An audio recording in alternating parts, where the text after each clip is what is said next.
Welcome to the Rotary Club of Edina, the #1 club in the universe. Yeah, baby.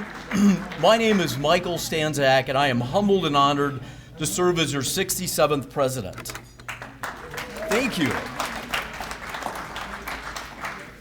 We have a very thoughtful meeting planned today with Reverend Richard Coleman, who's a senior pastor of Wayman A.M.E. Church in North Minneapolis, and executive director of Hope United Community Development Corporation, who will speak on Impetus, the Prelude to Community Transformation. Thank you all for being here live and in person, and for those of you that are on Zoom. As a friendly reminder, we are going to Zoom once a month, so the first Thursday of every month, so we won't be on Zoom again until November. Our member spotlight today is on the Gala. Many people said, how did it go? What happened? How did we turn out? What did we make? Who was there? Stay tuned. We have all that information. I want to recap what happened and share with our club the results and all who made it such a success. Before we look at the pictures and recognize the sponsors, would Paul Moody please stand up, Jody Kern stand up, and Kayla Beeler stand up? They are the chairs that put it together. They are the chairs that made it happen. Thank you. Also, Kip Peterson, Marty Cooper, and Tom Bach, would you please stand up? Okay, Marty, I saw you here. They anchored the raffle, and it was successful. The raffle was great. Also, Jen Head, would you please stand up? She did a fabulous job of getting sponsors, as you shall soon see. Kayla Idness, who's not here, but she's the one that designed that invitation, Let's Dance, and Jennifer Benerod put the PowerPoint presentation together the night of the event. So we got to think about them.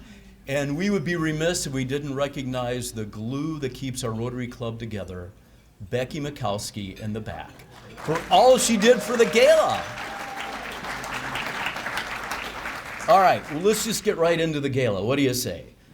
So there are the two presenting sponsors. Dr. Sita Dash, thank you very, very much, with his foundation, and me, for the Dr. Dash Foundation. Whoops.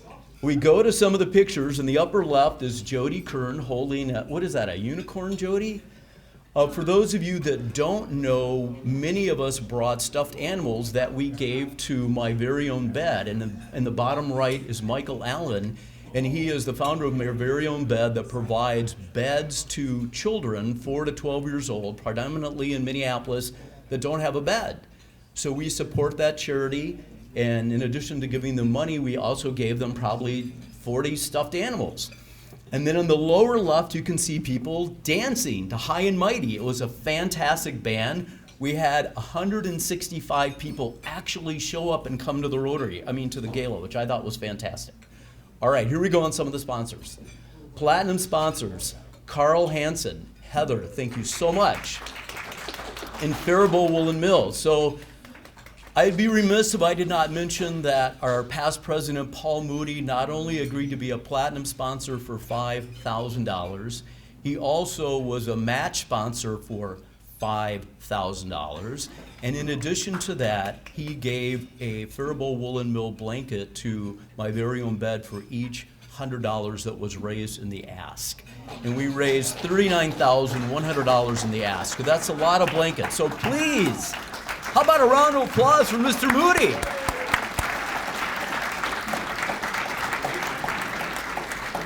Thank you for your generosity, Paul. So appreciate it. Other platinum sponsors, the Joel Jennings Foundation, the Jennings Family Foundation, and Washburn McCreevy Funeral Chapels and Cremation Services. Bill, are you here today?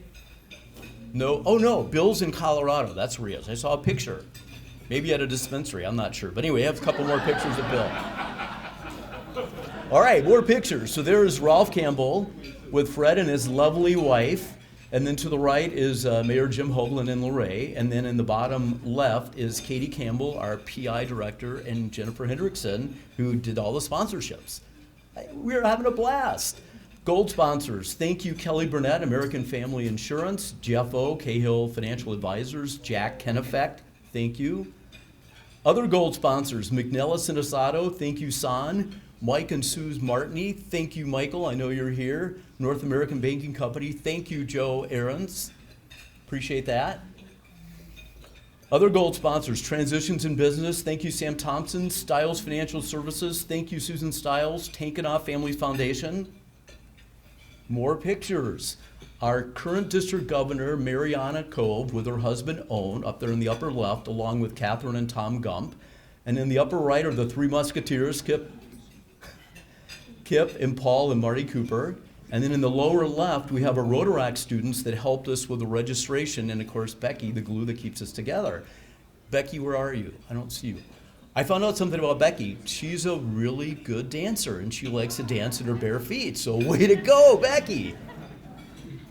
In the lower right, we have Toshi Metzger and Stefan Smith and Ginny Ogle and Stefan's wife, Katie, and Lynn Wininger.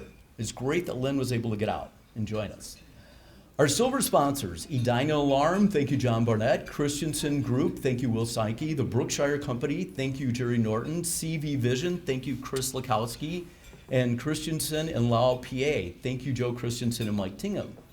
Our silver sponsors, Edina Liquor, I don't know if Jody made that happen or Jennifer made that happen, but on each table we had a bottle of red wine and a bottle of white wine that Edina Liquors donated. Smith Financial Group, thank you Stefan. Grandview Tire and Auto, thank you, Mr. Tim Murphy. And Peter's Billiards, our very own Steve Slice, who retired 6 months ago, went to them and got money. Isn't that great? Way to go. Other silver sponsors, Trust Point, Tradition Capital Bank, thank you there, Ryan, appreciate it. Sprague, thank you, Josh. Wells Fargo Home Mortgage, thank you, Jody. Other silver sponsors, 44th Street Dental, Katie and Ralph Campbell, William and Lois Klein's Foundation, John Flynn, Bob and Rosie Gubrud, Catherine and Tom Gump, Bob and Rhoda Perkins, Stinson LLP. A couple more fun pictures. There is our very own St. Paul Peterson on the bass. There is my favorite mortician, Bill McGreevy, on the drums. And there is the Edina Public Superintendent of Schools, Stacy something. I forgot. Anyway. The song they were playing to was September by Earth, Wind, and Fire. Do you remember? 21st day of September. It was a blast. It was so much fun. Bronze sponsors. Advent Group, Alpha Futures LLC, Cross Country Mortgage, Renee Harberts and Dave Wendt, Joe and Chris Hayes, Jess and Press, Callis Law Office, Dan and Stacy Mott, Petzer N, Bob and Vienna Stella, Terry and Marilee Stevens. The raffle sponsor, Mainstream Boutique. I'm not sure, I'm thinking maybe Shelley got that. Did anybody win in the raffle? Yes, Mary Swanson won $1,000. $100 winners were Vienna Stellek, Eric Reese, Will Steinke, and Luther Amundsen.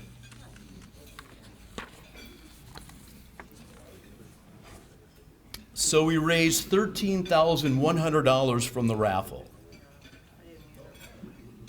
And although we don't have all of the expenses in, I can't tell you the exact net. I can tell you that we raised $94,000 in sponsorships, $39,200 in the ask, $13,100 from the raffle, and $11,700 from the live auction for a total of $158,000. Thank you, Rotarians and friends, for your generosity and willingness to make a difference not only around the world but in our own backyard. Well done, Rotary Club of Edina. Well done, Raffle Committee. Thank you all from the bottom of my heart. And for those of you that are new to Rotary, what we do with all that money is we give it away. We give it away. 60% of it goes locally, 40% of it goes internationally. And with what we raised, we're going to need additional people on the committees, right, Ryan, to figure out how we can vet the grants to give it away. So, great success. Thank you, thank you, thank you for all that had to do with it. So appreciate it. All right, moving on. I'm going the wrong direction. Birthdays. Sonia Tingdon's got a birthday coming up, and Dan Hinnon has a birthday coming up. All the other ones had their birthdays. It takes a village to put on a Rotary meeting, so thank you, San, for being a greeter. I don't know if Deidre's here. Thank you, Mike and Becky, for managing the front desk. Our Zoom greeter is Ryan Wilson. Sue Parrott's going to be leading us the Invocation, Pledge of Allegiance, and four-way test. Eli Groenendyk, what a fun name, is going to be introducing the guest. Royce Pavelka will be introducing our speaker. Kevin Kala, like Kala for this or Kala for that, will be thanking the speaker. And I haven't seen Mark, so I think John Flynn's taking pictures. Please rise for the invocation, the Pledge of Allegiance, and four-way test. Good afternoon. I have a kind of a quote for you today. It's my wish. And it's a quote by Francis Scott Fitzgerald. At least that's who it was attributed to, although then there was a question if he actually said this or not. For what it's worth, it's never too late, or in my case, too early, to be whoever you want to be. There's no time limit. Stop whenever you want. You can change or stay the same. There are no rules to this thing. We can make the best or the worst of it. I hope you make the best of it. And I hope you see things that startle you. I hope you feel things that you've never felt before. I hope you meet people with a different point of view. I hope you live a life you're proud of. And if you find that you're not, I hope you have the courage to start all over again. And I hope you let Rotary be part of this and help change you. Do the Pledge of Allegiance. I pledge allegiance to the flag of the United States of America and to the republic for which it stands, one nation under God, indivisible, with liberty and justice for all. And the four-way test. Is it the truth? Is it fair to all concerned? Will it build goodwill and better friendships? Will it be beneficial to all concerned?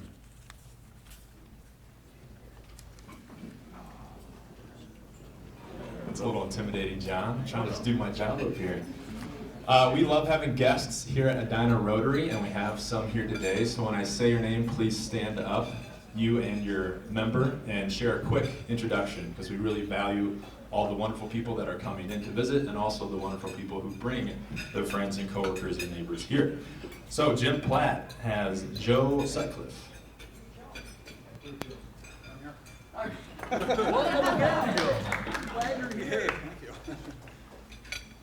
This is Joe's second time with our club. My father was a member of the Chaska Rotary Club. 50 years, perfect attendance, brother. That's wow. When I was a member of Chaska, he had just hit 40, so that was pretty cool. Great. We have another. Yeah, give it up. Another second-time visitor, Ken Larson with Don Hutchinson. So, yeah, this is Ken's second time. Ken's a retired dentist from Duluth, and he is also a realtor here in the Twin Cities, lives in Edina, and also runs a nonprofit. Great guy. David Kleins has Nicole Schnell. This is my good friend Nicole Schnell. She's running for school board. She's wonderful, and I would encourage you all to check her out on their website. And I know she's really incredibly wise because her daughter just started at Purdue University.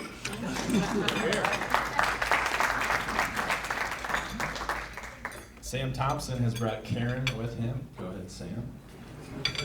This is Karen Dick. I'd like to introduce you to her. And she just started at our A.M.E firm as sales manager. Welcome.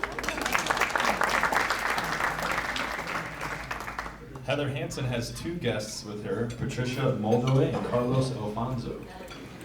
Hi all, my good friends here today, Patricia and Carlos. They are familiar with Rotary because they have sent two daughters abroad, one to Indonesia and one to Taiwan.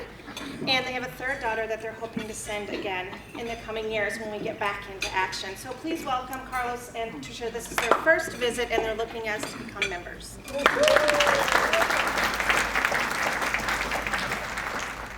Arthur Rauner has Molly Rauner with him. Welcome. Thanks for being here. And we have some visiting Rotarians with us from Burnsville Breakfast Club, Carol McDonald. Thanks for being here, Carol. And from the Kansas City Village West Club, Adam Elert is here with us back there. Very close, Ellert, but thank you. People butcher my name, so I figured I would just do it today. I'm a Twin Cities native. I'm happy to be here. I've lived in Kansas City for 20 years, working on a business project here in the Twin Cities. And I've been a Rotarian for 16 years and had the privilege of serving as district governor for our Eastern Kansas district in 17 and 18. So I'm glad to be here. Nice to meet you all. Thank you, guys. Sorry, I didn't know where I was at in the program. Sorry about that. Hello, everyone. Hey, I'm just up here just briefly. Hey, how you doing? Good afternoon, everyone. So just briefly to mention the leadership series that's happening next week on the 13th on Wednesday morning. It's growing. We're in person now, and I'd love it if more of you would come out. I don't know if you know this, but it's open to the public. So you can bring your staff, you can bring your friends, you can bring your colleagues, and learn with us. And we've got Scott Plum coming to talk about Reject the Nest. Scott's got a very unique style. He's a great speaker, and it's going to be a really good time. You can go to the website and register. You guys will all have that in your inbox. And if you're not a Rotarian and you're interested in coming, just see me after. I'll make sure I get you signed up. One other thing too, and this is on the tail end of my leadership announcement, but I was also on the committee for Camp Enterprise this year, and I'm sad to report that we have decided to cancel Camp Enterprise again this year. And so, so just a little bit of color for you guys, and you can go to the website, campenterprise.org, and see the statement there. But lots of consternation. I know there's a few in the room that are on that committee around student safety, around Rotary's pledge for that. And, I'm looking at Sam. I'm probably going to butcher this announcement for us, Sam. But that wasn't the only reason. There was also a registration issue. In terms of, we weren't getting the kind of registrations, and there was a financial concern that we weren't going to be able to, raise the amount of money that we needed to raise to be able to put on the camp. And so there's multiple factors. You can go get the whole story on the website.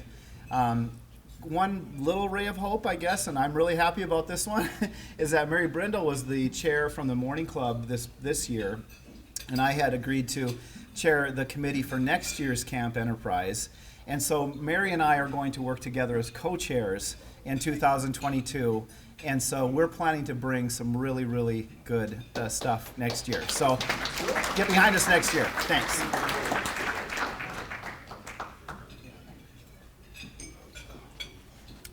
As president-elect, I discovered that I was automatically in charge of the Veterans Day meeting, which was nice to find out. But we've got, we'll be sending out a save the date for November 11th for the Veterans Day meeting. It'll start around 11 o'clock. It'll be right here. We've got a great speaker, which you've heard, Joshua Geisey, who is going to talk about his Master Resiliency and Suicide Intervention Officer. So he has a very compelling talk. We have Tom Hauser is going to be our MC. All it took was a discount on a skate sharpening over at Braemar to get him to do it, which is really nice.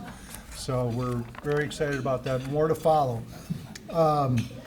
Also, we just wrapped up the new members committee meeting, and Michael has enthusiastically wants us to do a competition for new members.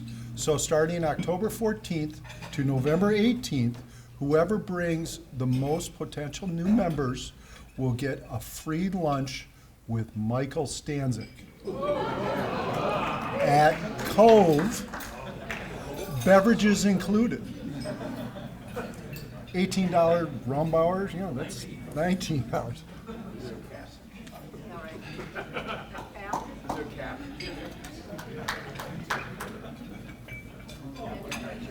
Actually, John Butoff just told me that second prize is 2 lunches with Michael Stanzak. Hi, John. We have a joint meeting coming up with the Morning Club October 28th, and we're also doing a winter clothing drive in conjunction with Minnesota Involved. This is an organization that was started by Lieutenant Grant Schneider, who actually spoke at the club a couple years ago. He is a police officer with MPD, and his initiative within the MPD is homeless, and he's very passionate about this, and that's why he started Minnesota Involve. So we are going to be collecting coats and jackets, sweaters, sweatshirts, socks, boots, hats, mittens, gloves. We ask that they be clean. You don't have to go out and buy anything. I mean, go through your closet. Scott, I understand you have a few coats that you need to get rid of.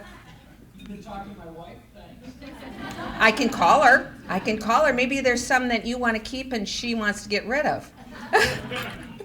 But anyway, so we ask that you bring them. Grant is going to have a vehicle here starting at about 11:45 to collect these items. If you have questions, or if you're not going to be here on the 28th, give me a call and we'll work something out. But we really want to get that vehicle of his full of clothing. So again, that's October 28th. Thank you.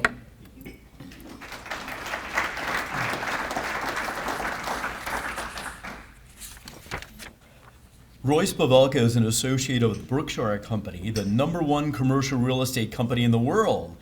In fact, half the team is comprised of Edina Rotarians.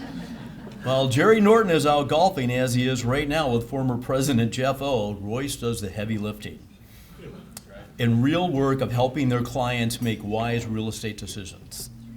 He has been married to Kristen Pavelka for 6 years, and they have 3 adorable children, Archie, Briggs, and Tilly.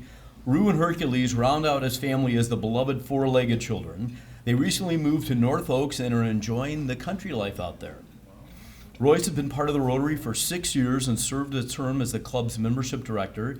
He's also served on the board for Hope United, the CDC, which Richard Coleman is the executive director. Please join me in welcoming my friend and fellow Rotarian, Royce Pavelka.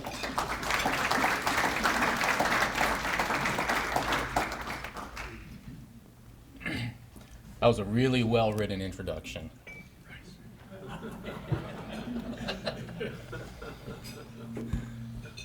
Reverend Richard H. Coleman is senior pastor of Wayman A.M.E. Church in North Minneapolis and executive director of Hope United Community Development Corporation. Since 2011, he has served as the executive director of Hope United, a faith-based nonprofit located in North Minneapolis. Hope United serves primarily as a catalyst for positive change and as a servant leadership organization helping people of faith, others of goodwill, and their organizations collaborate on increasing positive community engagement, learning readiness, and economic opportunity. Among their programs and initiatives are the African American Male Alliance and the Bridge of Reconciliation, a monthly gathering of men and women of faith of all ethnic backgrounds and an ongoing discussion of racial issues affecting our community. An interesting fact about Richard is that he compiled a career batting average of 167 with 2 home runs and 14 RBIs in 83 games in the Reds Gulf Coast League in 1971 and 1972.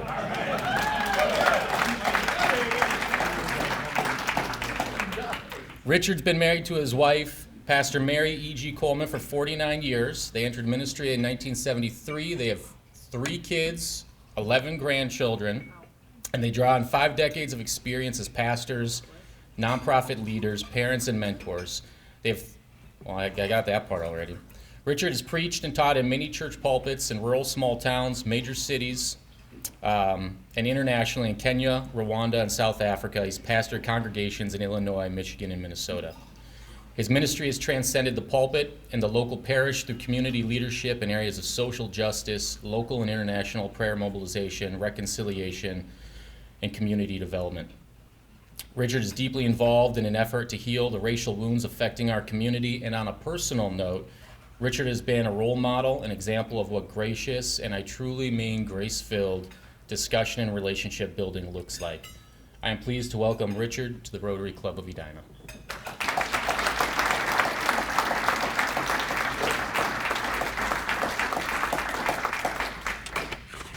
Thank you very much, Royce, for that kind and generous introduction, except for that one little humbling piece.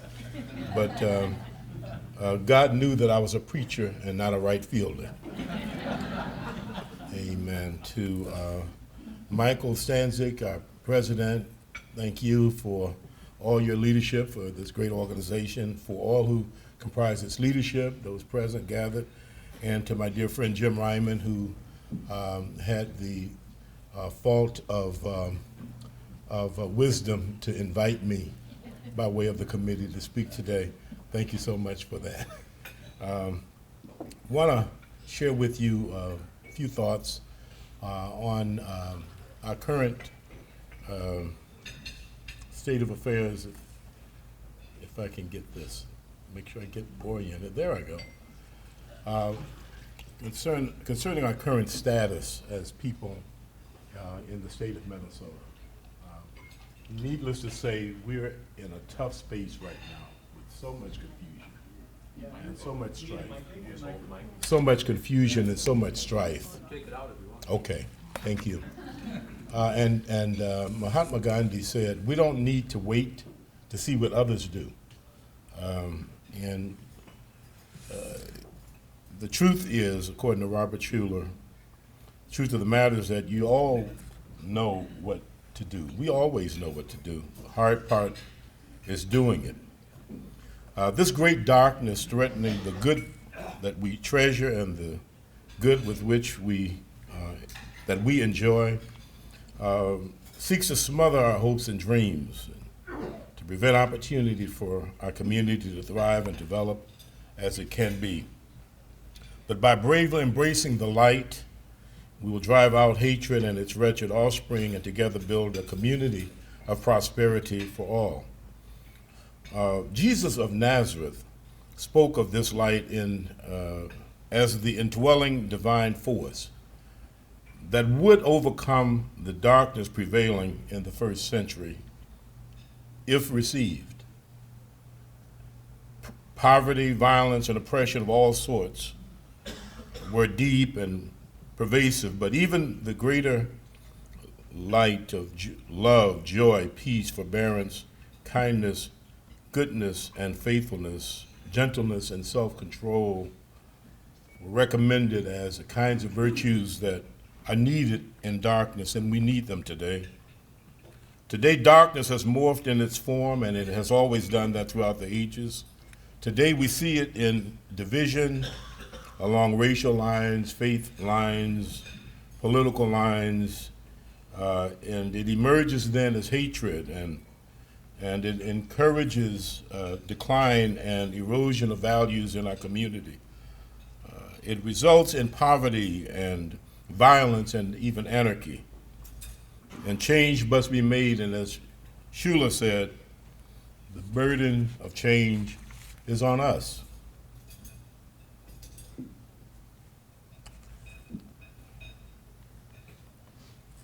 The confluence of two tragic streams, the killing of George Floyd last year and the shooting of 3 innocent children, particularly in April and May of 2020 in our cities, for many became an impetus for change, for transformation, for a new response to what's going on. The darkness will not have its way.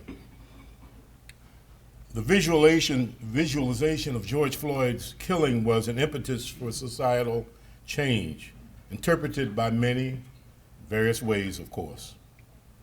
The diverse responses emerged as a picture framed by violent extremism on the left and the right.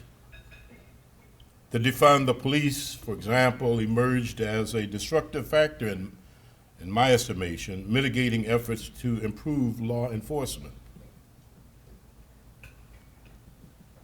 At the start of the year 2020, the Minneapolis Police Department, specifically, had a team of 877 officers.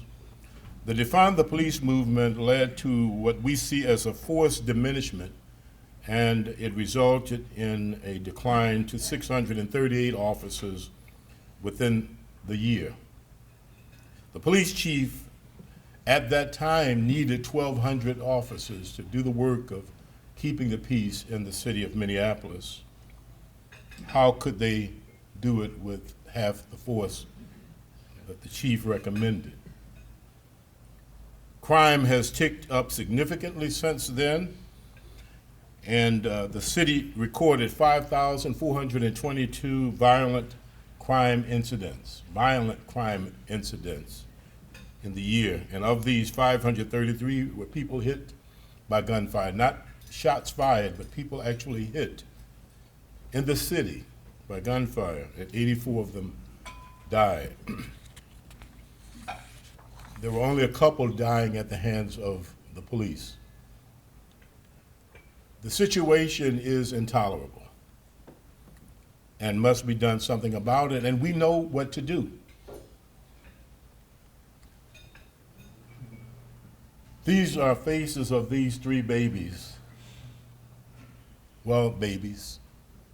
Most of us in here are old enough to think of them as babies. I certainly am. Two of them died. One held on to life, will be affected permanently by this. But they're just examples of the physical impact of violence. And these horrific events showed in stark relief the need for effective law enforcement and community self-accountability. Pastors of predominantly African American congregations coalesced around shared values, including personal responsibility, the primacy of the family, and shared community responsibility. We call it 21 Days of Peace. These babies were killed by bullets fired by folk in our community. Intolerable. One of our local black community leaders responded to this in his own way. He had been with other pastors working in the community to mitigate the violence that goes on and to get at the root of it as best he could with a team of other pastors and others, recruiting people from gangs. In 1995, he and yours truly and others established what we call the Community Reclamation Project. And we got together as churches and faith leaders, and we said we're going to find ways that so that as we encourage our young people to get out of the street life, as they get out of selling the drugs or prostitution and all of the other acts of violence and crime, that we would have something to put in their hands.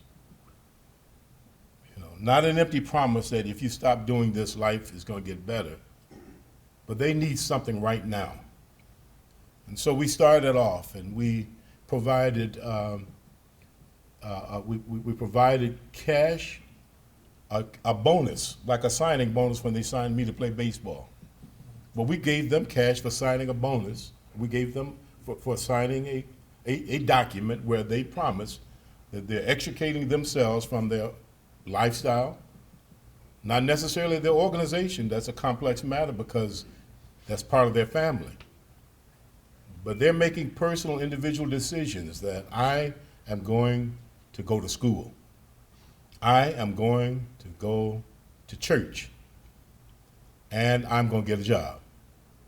And when they did those three things, they got their bonus. And then we sustained that over time. And some of those leaders left that gang life and are now a part of the movement today to help.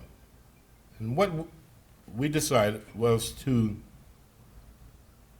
resurrect the spirit of that and to make a commitment that regardless of whether it's funded or not, we're going to do it. We're going to take personal responsibility because it has to happen, regardless to what it costs. And so we took the personal responsibility. We began to pray in May of this year, and for 133 days now, every single day at 7:30 in the morning, we gather by way of Zoom, a core executive team. And we discussed what happened on the streets last night. And we discussed what we're doing on that day. We have formed an executive team with a plan to address what we can in 2021 to put something in these young people's hands. That as we're on the street praying for them and handing them Bibles and water and giving food and all the things that we do to meet immediate physical needs, we also want to be able to make sure they know that we're with them. And we're working in concert with law enforcement, from the State Department of Public Safety down to our municipalities, particularly Brooklyn Park, Minneapolis, and St. Paul. It's a concerted effort that has yielded results, and in our report to the community a couple of weeks ago, Superintendent John Harrington, Chief Arredondo, were able to make reports to the community that in each of the geographic areas the church had deployed these special forces, if you will, there has been a decline in two areas. And these are the areas that we have sought to impact. Number one, shots fired, decline. And number two, people hit. Is it perfect? Is it complete? No. Is it pervasive? Absolutely not. But where there is a physical presence, we're seeing a direct impact for that, and we're grateful. I referenced earlier the defund the community, the defund the police. As a group, the 21 Days of Peace opposes that because the issue is not reducing the number of police, but making police more effective. And we're a part of making that happen, all of us. We know what to do. The issue is doing it. And so we get on the block, we get on the streets, we're out there. We're threatened. One of our volunteers was shot, in fact, survived, and was on the street within a couple of days back giving away snow cones at Lindale and Broadway. It was part of her mission out of a church, that she's going to go out there. She was not targeted by the gunfire, nor were those children targeted. But shots are fired and people are hit and tragedies happen. And people are fearful. And so these volunteers are out without bulletproof vests, without weapons, because we know that community violence is part of a structure. It's part of it. It's systemic. It's the effect of systems that have to be transformed. And we see a house there. And we've got to value the primacy of the first institution in our nation, and that's the family. Fundamental thing is family. We've got to strengthen family, and there's so much darkness attacking our families, and we have children. Arthur and Molly, and referencing you for a moment, in work that you've done in Kenya.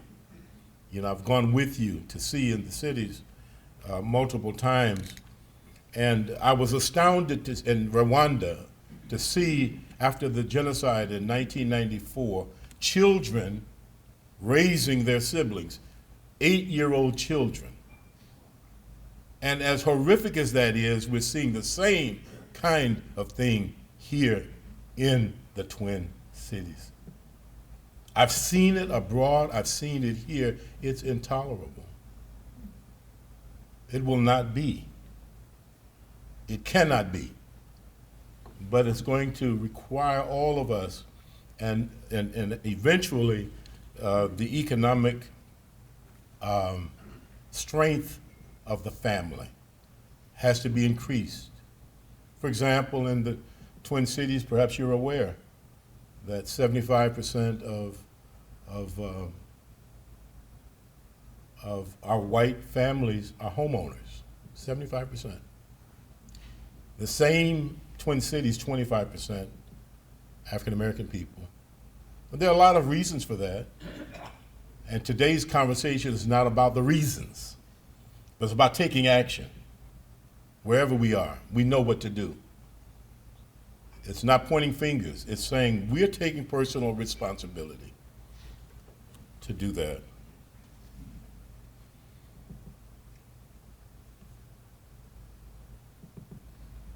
Oh, I went the wrong way, I'm sorry. So if you want to jot down that number, that's a number, but also you can see me and I can help you. If you want more information on this, you can reach out to me, and happy to give you my card and we can share with you. This is an effort that we've chosen to label 21 Days of Peace. The original notion was, it takes 21 days to make a habit. How about getting the church out the doors in the street, doing good, 21 days all day? Can we do that? We did it, and we decided we're going to continue doing it. So it is a movement now, not a set of events that will be moving on. It's a coalition. It's led by the Black church intentionally, because the Black pastors said this is our responsibility, regardless of what has caused the conditions, regardless of what police do. We have a responsibility to be the light that pushes out the darkness, and we are that light. And so we're taking personal responsibility to do it. Prayer walks, events on the block, healing circles, and so many other things that we're doing. 3 phases, and I'll be through in just about 3 minutes. 1, establishing the presence is what we started with. That was our original commitment. Addressing people's needs through prayer, mental health treatment, referrals of material gift cards to help people with their financial needs, to make a real tangible presence and relationship and connection. And we've seen how this works. In Brooklyn Park at 63rd and Zane, we established a presence because police indicated that that was a hot spot. That's where we go. We only go where law enforcement says we're having too many shots fired. We're going there. That's where we go. And so these young people are out there, and one young man, we'll call him Billy, was involved in the crime. Our tent was there, we're giving out water and so forth, and Billy comes over. He was sent by his leaders to probe us to see what we're doing. Eventually, his dad comes over, one of the leaders, and said, I see my son's been frequenting this for quite, what are y'all up to? You working with the police? No, we're out here for you. And we began to have conversations, and that's hopeful. And so we're able to get Billy in a position where we're able to start talking about getting back in school and having a real conversation. In North Minneapolis, we're on the block at 36 and Lindale, and handing out food and a big tent, and it's racially integrated, and which is odd in that spot to see churches coming together across racial lines and actually doing stuff together. And they were out there, and there on the opposite side of the street are young folk doing drugs, selling drugs, prostitution. And we were not out there to turn them into the police. We were out there praying for them. A couple weeks later, one of the young men approached one of our pastors because we had begun to cut into their territory. And he said, "This is the last day you're going to be out here." And so at our 7:30 call the next morning, we got together, heard the report, we prayed, and one of our leaders said, "I'm going to do some underground work and get to the bottom of this." When that pastor who had been threatened returned to the corner with his wife, that young man came and apologized for what he had done. The pastor's wife said, I have children your age, and if my children behave the way you do, I would take my belt and whip their behinds. And that's what I'm going to do to you. Yes, she did. Now, some folk may not appreciate that, but this is real life presence. And engaging with the local institutions, building alliances now with other churches, reaching out beyond the black church, quote unquote. We know there's one church, but these leaders have taken responsibility. We're inviting others to join the effort. Come in, neighborhood organizations and businesses. The third is building economic strength to resource families with information, increase their financial capabilities, literacy, and so forth, building working relationships with employers and financial institutions as well. We have our eyes on a couple of financial institutions that we're working with now to see what products and services can they provide that meet the particular needs of folk in this community so that we can begin to impact home ownership and reduce poverty, increase wealth in that area, and leverage the resources of employment service providers into the 21 Day of Peace operations. One of our churches purchased a mobile field unit from an oil company, yes, down south. It is now the 21 Day of Peace corner office. I'm talking, this is real, for real. We wrapped it, it's branded, and what we do is we position it in our hotspot. We're there for a period of time. As we encounter people, we invite them in. You need financial services, you need social services, you need health services, you need a job. Royce, this is something new and exciting. We are having employers actually hire people through this, and we've put about 25 people to work in the logistics industry. And we're also providing CDL training and some of the other types of things through the corner office in partnership with us. Isn't that exciting? And so it is. It's a great example of what God can do. Can I say that? Yeah. Through the minds of people who are willing to say, I am the light to drive out darkness. I'm not going to allow this to continue. And we need others. We need employers. We're going to need other partners. And the ways you can assist would be to join the prayer network. We need prayer. And whether you're a part of a formal network, Reverend Melanie Leahy and the Marching Ministry in North Minneapolis is really helping to coordinate prayer all across the Twin Cities for this effort. Whether you do it organized or in your community, in your group, in your family, remember this movement. Remember there are people out risking their lives every day to make a difference, and they need our support. Volunteer or encourage others to volunteer in these phases of presence or building relationships. If you know institutions in the cities, St. Paul, Minneapolis, Brooklyn Park in particular, that could be helpful, we want to hear that. We need those relationships with employers and businesses. And, or you can make a financial contribution to this effort through our nonprofit as well. Again, here is a good resource, a couple of resources that would be very helpful if you've not read them yet.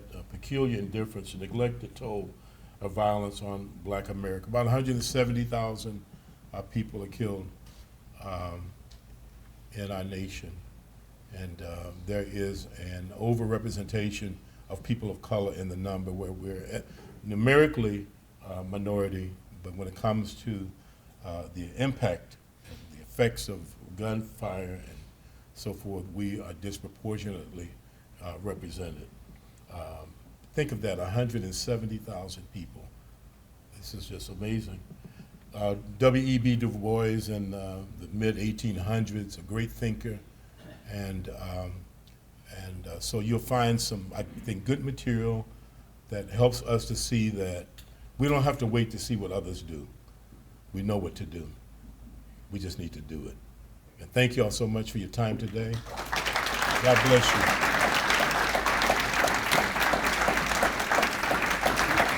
We have time for a couple of questions. Anybody got any questions? Hi, thank you for being here. Through Rotary Club, our club is joining with the district in our connection with Lake Street Council to help businesses along there, and I don't know that that's necessarily a hot spot for you. All right, if you're working with them, we want to work, you know, we're already hooked in, so just so you know. Beautiful, beautiful. Yeah, that's one of the hot spots along Lake Street, Franklin, and now Nicollet, 15th through 20th in that area there as well. Thank you. I was downtown having dinner with my cousin last week, and I saw groups of folks with the same color T-shirt walking around downtown. They looked like they were kind of just a presence of civility. Is that associated with your? Associated, is a good term. It's not the 21 Day of Peace, probably. Our T-shirts are like a yellow. You maybe think of someone with orange or blue. Yeah, Yeah, that's a different group. However, their focus is primarily about intervention, and they're working with the police on intervention.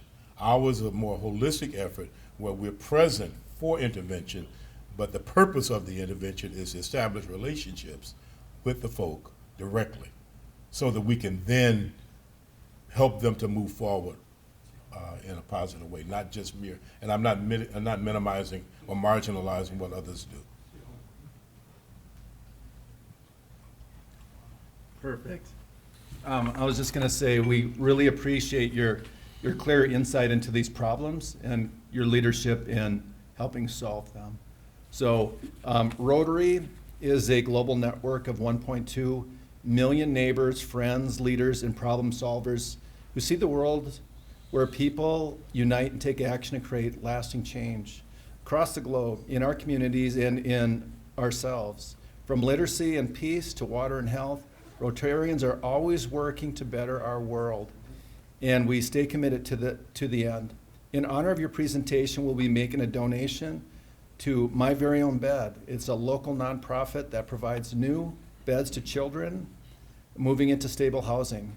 My Very Own Bed gives a new bed, set of sheets, blanket, pillow, mattresses, pads, stuffed animal, and book to children who might otherwise go without. We appreciate your presentation. Thank you. Thank you for all you do. Yeah, and this is for you. Thank you very much. Thank you.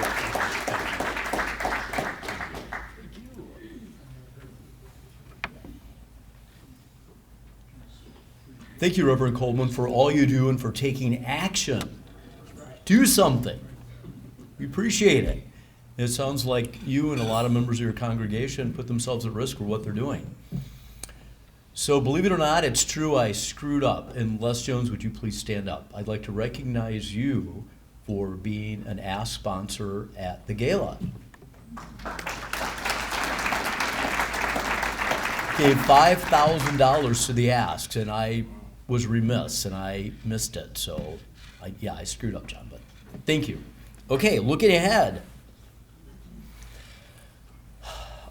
Next Wednesday morning, we're going to have our leadership series at Think Bank at 7:45. A week from today, we're going to have our new meeting with Tom Getz, Live Life Happy. The Rotary District is having a member training coming up, virtual via Zoom this Saturday. And then the week of the 18th, Sue, we have Fireside Chats. Heather, have you ever been to a Fireside Chat?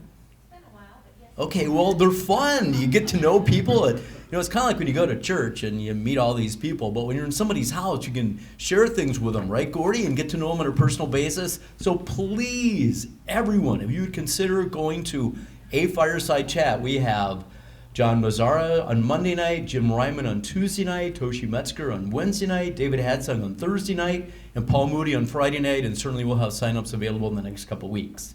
World Polio Day is July 24th, and a friendly reminder about the winter clothing drive with our joint meeting with the Morning Club on the 28th. The practice of peace and reconciliation is one of the most vital and artistic of human actions. Nat Hahn. Meeting adjourned.